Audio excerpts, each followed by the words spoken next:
घर घर की। मोहाली में दो भाई सुखदेव और उसका परिवार और बलजीत और उसका परिवार साथ रहते थे। सुखदेव की पत्नी अक्सर उससे लड़ा करती थी। इतनी बार आपसे कह दिया अपने छोटे भाई से खेत के कागजों पर साइन करवा लो, पर आपको मेरी बात समझ में ही नहीं आती। वो मेरा छोटा भाई है, मैं उसे धोखा नहीं दे सकता। अरे धोखा कैसा? घर में रहता है, खाता है, पीता है। खेती बाड़ी तो आपने ही संभाल रखी है ना। हाँ मैंने संभाल रखी है, पर फसलें तो वही बेच कर आता है ना। अरे कोई पहाड़ नहीं टूट जाएगा अगर उससे जमीन अपने नाम करा लोगे तो। घर से तो नहीं निकाल रहे हो उसे? अरे भाग्यवान, उसकी एक बेटी भी है, कैसे करेगा उसकी शादी?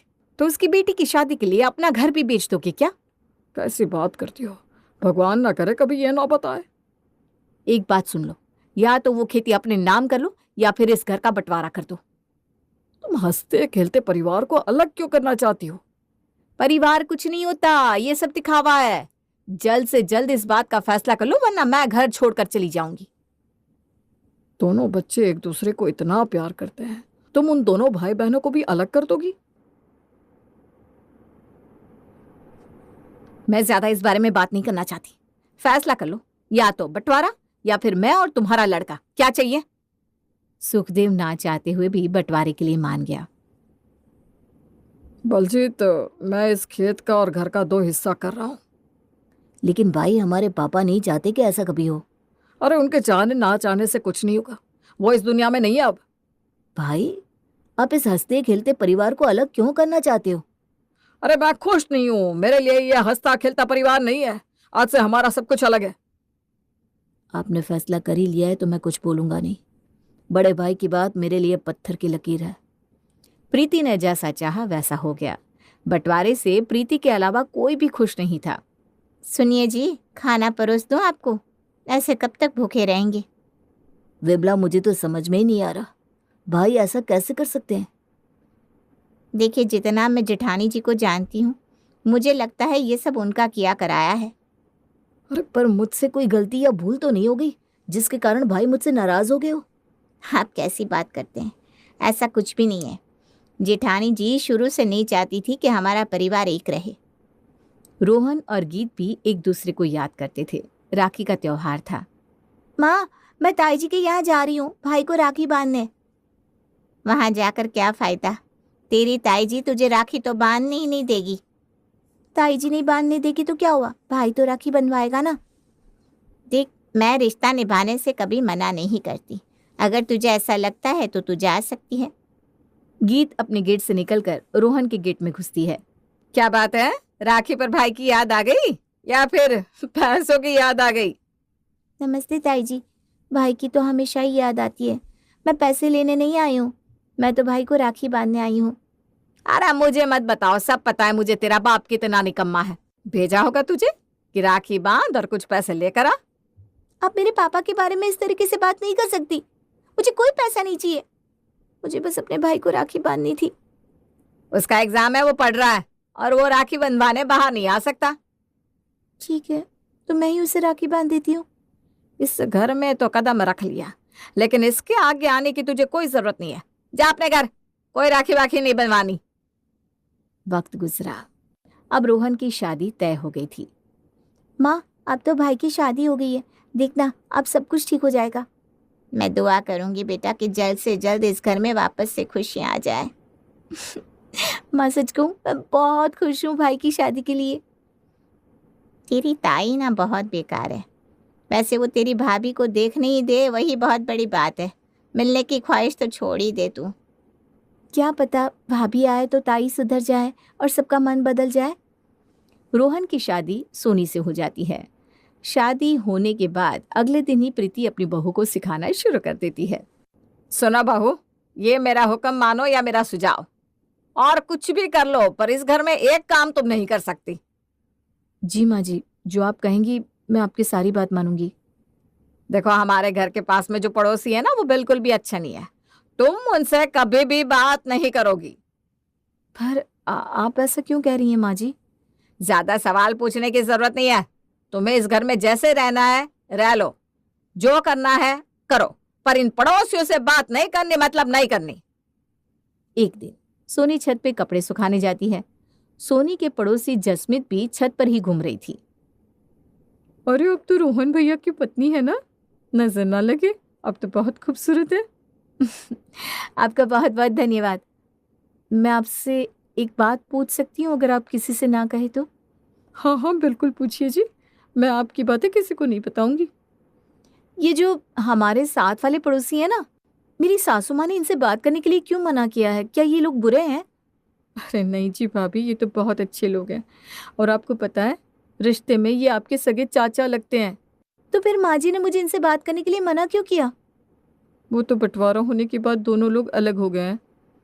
गीत अपनी भाभी को देखने के लिए छत पर जाकर नीचे आंगन की तरफ देख रही थी। तो छत से मेरे घर में ताका झाकी कर रही है, शर्म नहीं आती तुझे? नहीं ताई जी, मैं तो बस भाभी को देखना चाहती थी। अरे मैं जानती हूँ जासूसी कर रही है तू। मेरी घर की बहू के घर से क्या आया है क्या नहीं, यही ना? नहीं नहीं, ऐसा कुछ नहीं है ताई जी। अरे कोई जरूरत नहीं है मेरी बहू को देखने की। दीवार ऊंची कर दूंगी ना तो सारी ताका झाकी बंद हो जाएगी। गीत घर के अंदर चली जाती है। प्रीति जाकर अपनी बहू को डांटती है। तुझे कहा था ना कि पड़ोसी से बात करने की कोई जरूरत नहीं है। माँ जी, वो तो मेरे सगे चाचा जी हुए, उनसे कैसी दूरियां? अरे कोई जरूरत नहीं है इन लोगों की शक्ल देखने की। इनकी शक्ल देख के ना सारे काम खराब हो जाते हैं। ठीक है, आप जैसा कहती हैं मैं वैसा ही करूंगी। कुछ दिन बाद प्रीति सामान खरीदने बाजार जाती है। सोनी छत पर जाके गीत को बुलाती है। दीदी नमस्ते, मैं आप लोगों से बहुत वक्त से मिलना चाहती थी, माफ करिएगा मैं मिल नहीं सकी। भाभी आप तो बहुत सुंदर है, एकदम हीरोइन जैसी। आपको माफी मांगने की कोई जरूरत नहीं है, हम ताई जी को बहुत अच्छे से जानते हैं। दीदी, माँ जी दिल की बुरी नहीं है, पर न जाने वो आप लोगों के साथ ऐसा क्यों करती है। भाभी मैं जानती हूँ ताई जी दिल की बुरी नहीं है। हम दोनों के परिवार में खेत और इस घर को लेकर लड़ाई झगड़े के कारण बंटवारा हो गया था। पर बंटवारा हुआ क्यों था? ताई जी को ऐसा लगता था कि ताऊ जी ये घर जमीन सब कुछ मेरी शादी में मेरे लिए लुटा देंगे। अरे तो क्या हो गया, तुम भी उनकी लड़की की तरह ही तो थी, उनकी सोच में गलत क्या था? ताई जी नहीं चाहती थी कि सब कुछ मुझे मिले, वो चाहती थी कि उनके बेटे के नाम सब कुछ हो जाए, इसलिए उन्होंने बंटवारा करवा दिया। और पापा जी ने इस बंटवारे को रोका नहीं? भाभी, जब से पापा और ताऊ जी अलग हुए हैं ना, तब से दोनों ही उदास रहते हैं। वो दोनों तो कभी अलग होना ही नहीं चाहते थे। आपसे मिलकर बहुत अच्छा लगा, मैं नीचे जाती हूँ, माँ जी आ गई तो हंगामा कर देंगी। कुछ समय बाद गीत की शादी एक बहुत बड़े घराने में तय हो गई। गीत ने ये बात सोनी को छुप कर बताई। भाभी, मैं आपसे कुछ कहना चाहती हूँ। जी दीदी बताइए ना, पर उससे पहले मैं ये कहना चाहती हूँ कि मैं आपके इस रिश्ते से बहुत खुश हूँ। भाभी आप तो जानती है ना, पैसा ना होने के कारण मैं ज़्यादा पढ़ लिख नहीं सकी, और उसकी वजह से आज एक प्रॉब्लम है। अरे ऐसी क्या प्रॉब्लम हो रही है, आप मुझे बताइए, क्या पता मैं सॉल्व कर दूँ। भाभी, जिनसे मेरी शादी होने वाली है उन्होंने मुझे एक चिट्ठी लिखी है, और मैं ना ये चिट्ठी पढ़ ही नहीं पा रही हूँ। आप मुझे पढ़ के सुनाएंगी? अरे ये भी कोई कहने वाली बात है, मुझे तो बहुत मजा आएगा ये चिट्ठी पढ़ने में। लाओ। आप सच में ना बहुत अच्छी हैं भाभी, आपका बहुत बहुत शुक्रिया। दीदी एक बात तो मैं आपको बताना ही भूल गई, जिससे आपकी शादी तय हुई है ना, वो मेरे दूर के रिश्तेदार हैं। भाभी ये तो और खुशी की बात है, मैं अब भी जाकर मम्मी को बताती हूँ। गीत की अमीर घर में शादी होने की बात उसकी ताई जी को पता लग जाती है। ये तो बहुत बड़े घर के लोग हैं और बहुत अमीर भी।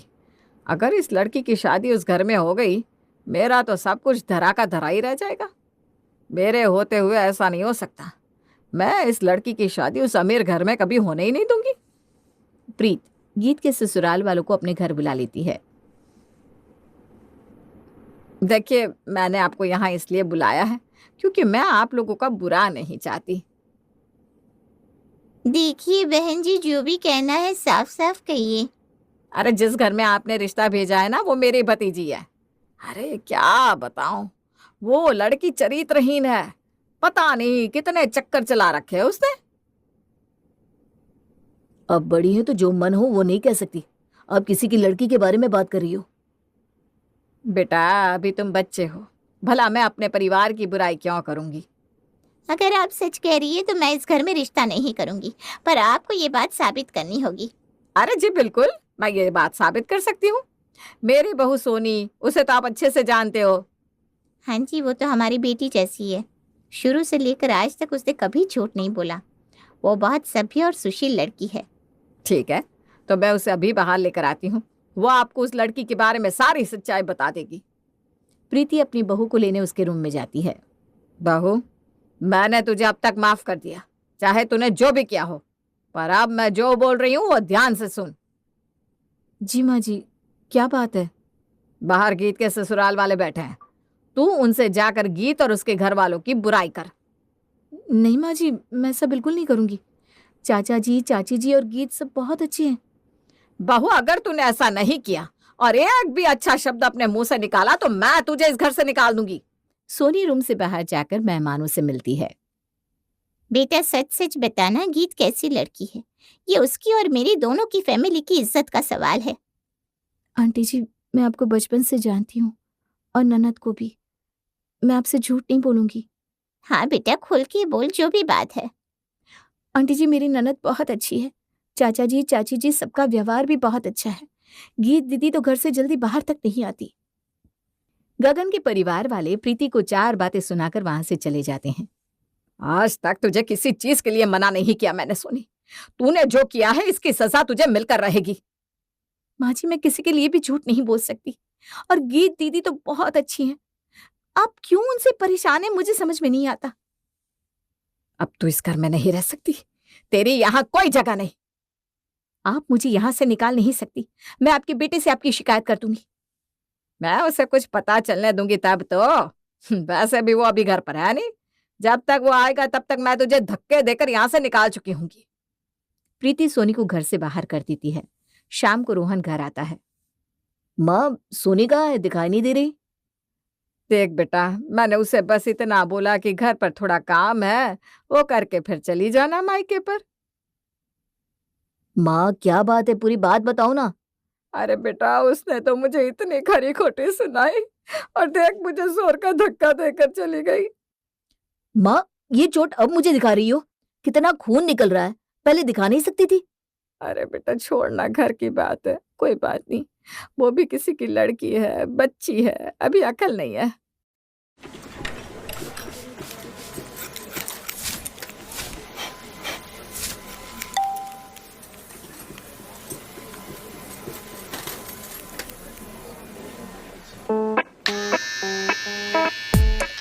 Let them keep trying. And you? Paytm करो।